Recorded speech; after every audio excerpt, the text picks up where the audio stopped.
Enfants, salut à tous. Alors, un dernier podcast en cette année 2017.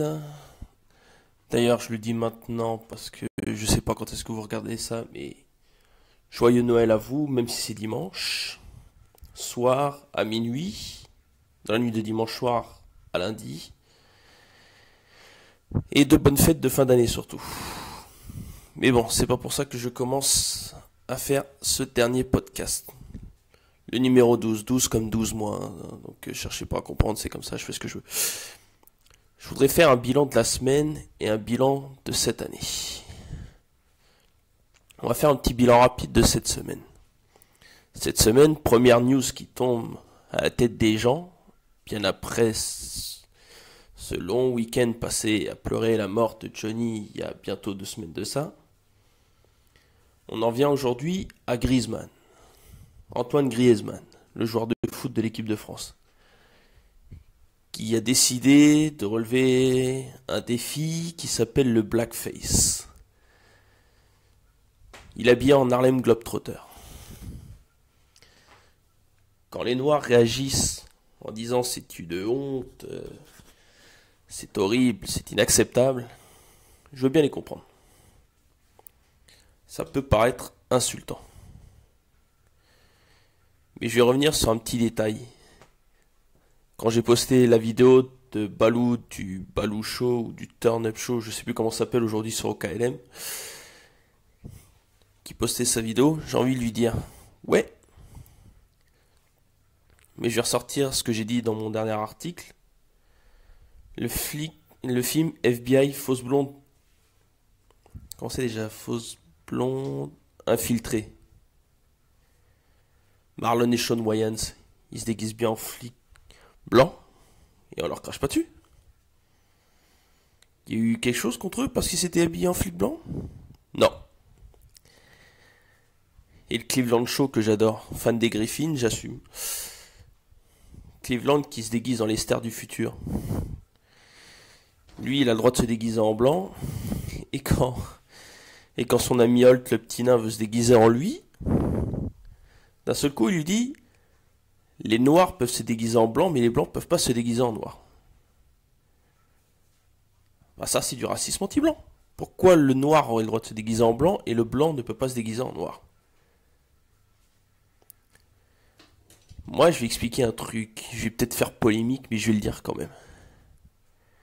Oui, les noirs ont été maltraités dans le passé. Les colonies qui ont été créées, enfin, les pays noirs colonisés d'Afrique, qui ont été colonisés par le vilain blanc. Oui, il y en a eu certains. Votre culture est basée sur ça. Mais qu'on soit d'accord. Tous ceux qui sont arrivés après ces histoires-là ne sont pas tous coupables. Moi, je suis pas coupable. Moi, j'estime que je suis pas. Et je trouve ça super facile de s'en prendre à une seule personne. Donc, parce qu'on vient d'une autre culture, on peut faire tout ce qu'on veut. Et parce qu'on est blanc, on est raciste. Il n'y a pas marqué Ku Klux Klan sur nos fronts. Il n'y a pas marqué Front National sur notre front. Nous ne sommes pas tous des descendants de Jean-Marie Le Pen ou d'Adolf Hitler, que je sache.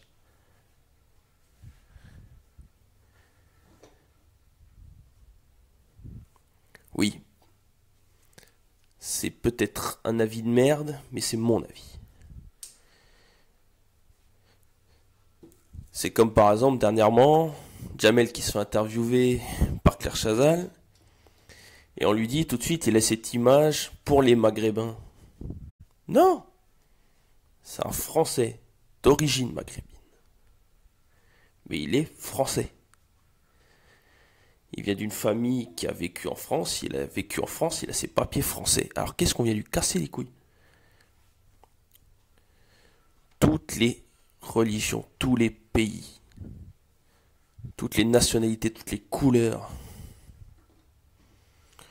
tous les types de sexualité. Je fais un truc bref. Qu'on soit blanc, noir, jaune, qu'est-ce qu'on veut? Qu'on soit hétéro, bi, homo, androgyne. Faut arrêter. On est tous pareils.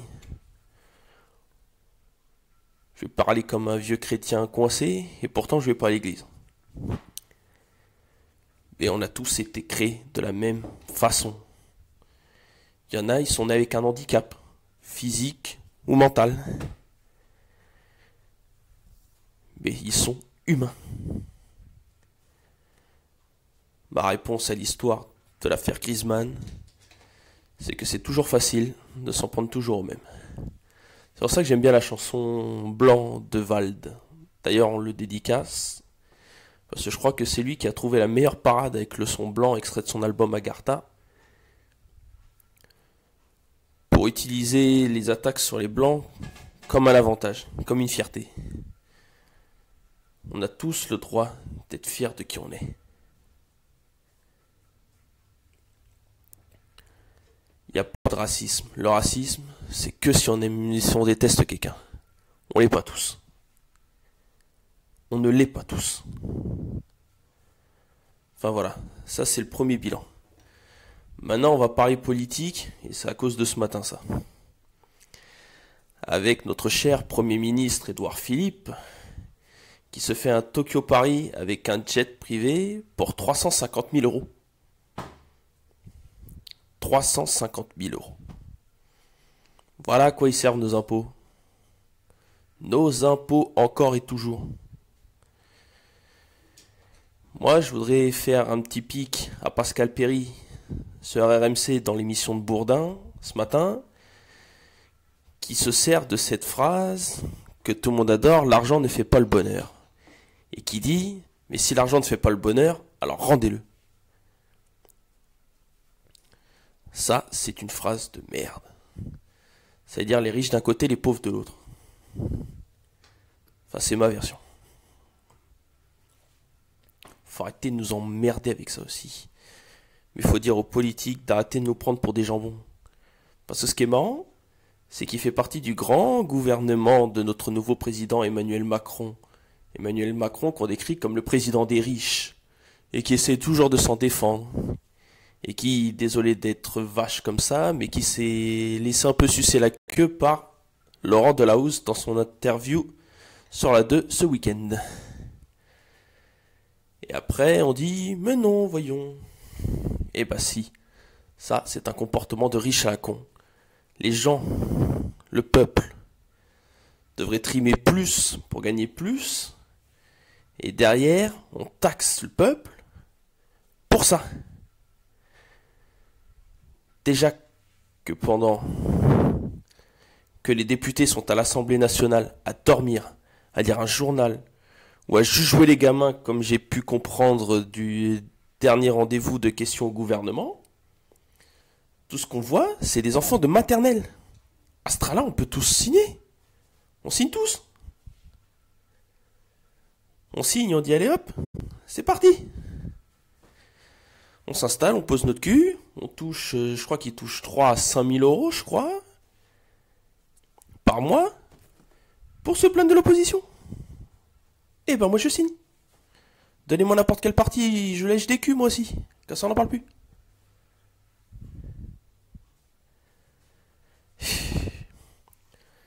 La politique, c'est créé pour créer des cons.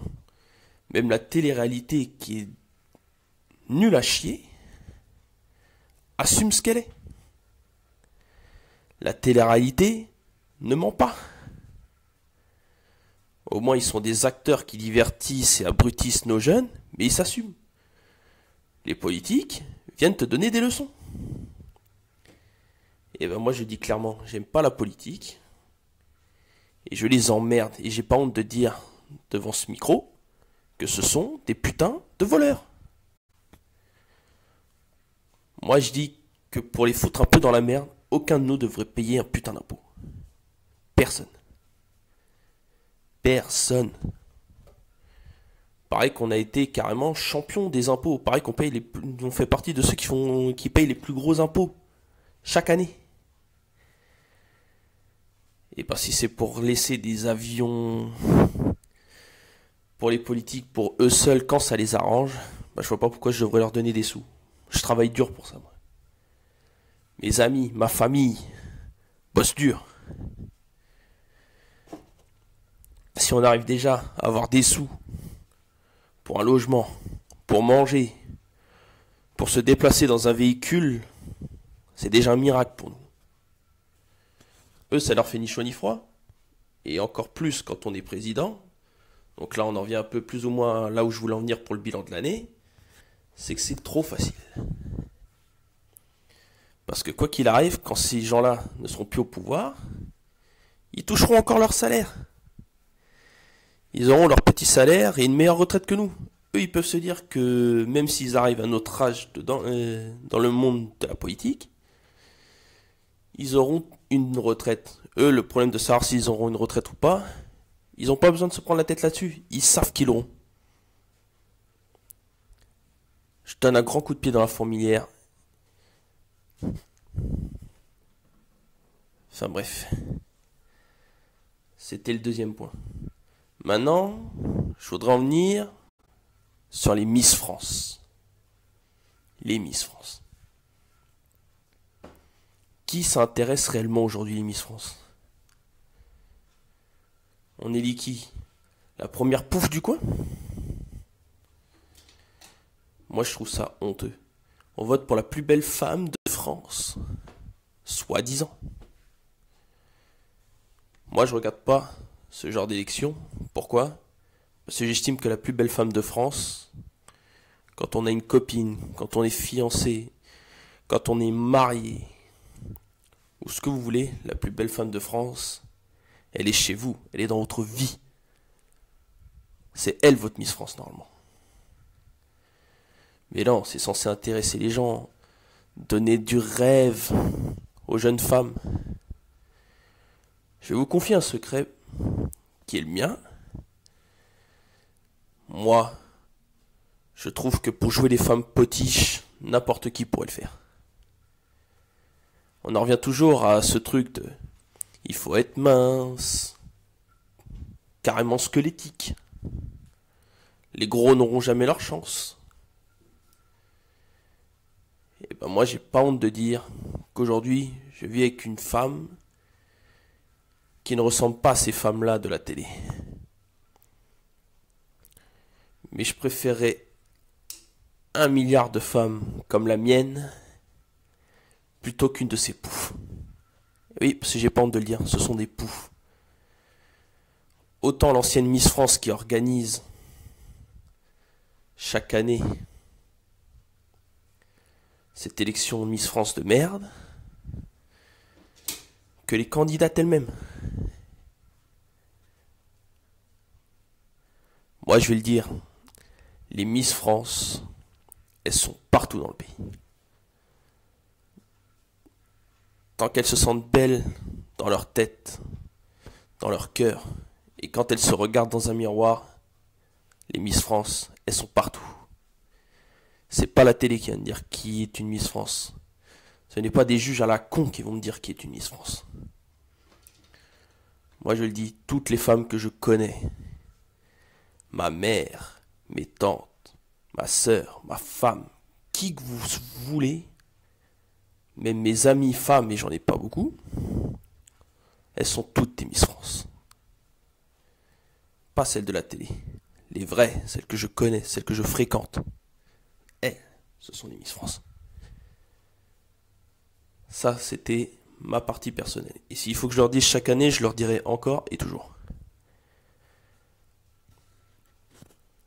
Maintenant, si on devait faire un résumé final de toute l'année,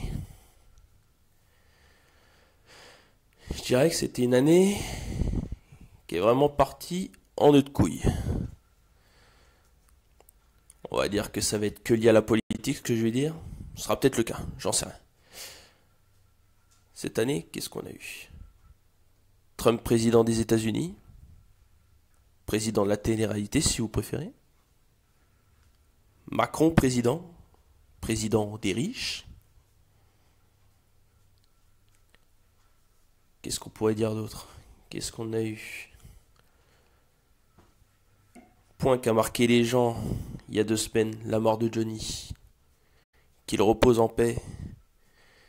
Mais je ne valide pas ce que les télés ont essayé de vendre à travers ça, ni ce que beaucoup de gens ont fait à côté, en essayant de vendre très vite des CD à son effigie ou soi-disant des tas d'objets partout sur les marchés en ligne. Et je ne valide pas non plus les fans qui se plaignent qu'il ne soit pas enterré en France, alors que c'est son choix sur son lit de mort d'être enterré à Saint-Barthélemy. Qu'est-ce qu'on pourrait dire d'autre de cette année? Que beaucoup ont payé des impôts encore plus chers, comme quoi d'année en année ça va continuer. Au niveau de l'essence, et encore je parle de ça parce que je conduis une voiture en diesel, l'augmentation du prix en diesel pour que le prix de l'essence et du diesel soit égalitaire. Comme quoi je m'exprime mal des fois, mais c'est marrant.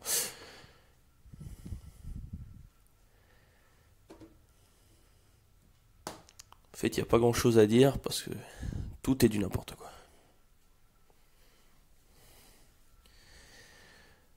Tout est du n'importe quoi et tout ce qu'on voit à la télé aujourd'hui, des gens qui se plaignent, des gens qui ne sont pas heureux. Il faudrait que le pays soit heureux parce qu'il faudrait que les gens qui nous gouvernent nous écoutent tous les jours. Vous savez pourquoi il y a des grèves, pourquoi il y a des oppositions? Pourquoi presque tout le monde est en désaccord? Pourquoi on a plusieurs partis politiques différents? Parce que personne n'est d'accord. Et tant qu'il y aura opposition, nous n'aurons pas un pays heureux. Nous n'aurons pas un pays qui avance. C'est comme dans le travail. Il y a les patrons, il y a les chefs de certains secteurs, ou les cadres, en fonction du niveau d'entreprise et du secteur, et les petits employés. Les grands patrons et les cadres.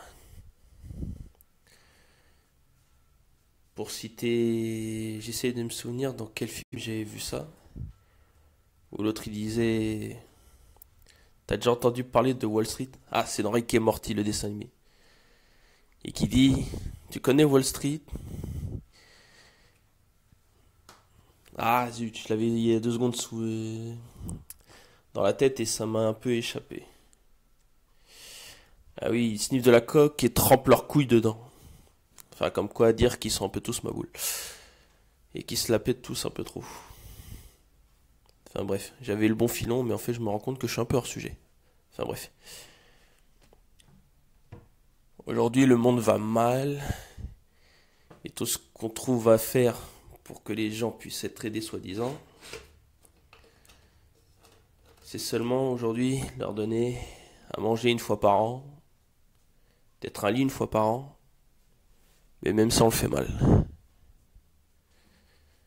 Si on veut plus qu'il y ait de pauvres, il faut leur donner les mêmes chances que les petites gens ou les hauts placés. Moi je dirais que mon bilan 2017, c'est que tout ce que j'ai pu voir ne m'a pas seulement donné le sourire. Je me suis rendu compte que les médias me donnent pas le sourire. Que les politiques qui nous dirigent me donnent pas le sourire. En fait, on enlèverait tout ce superflu inutile.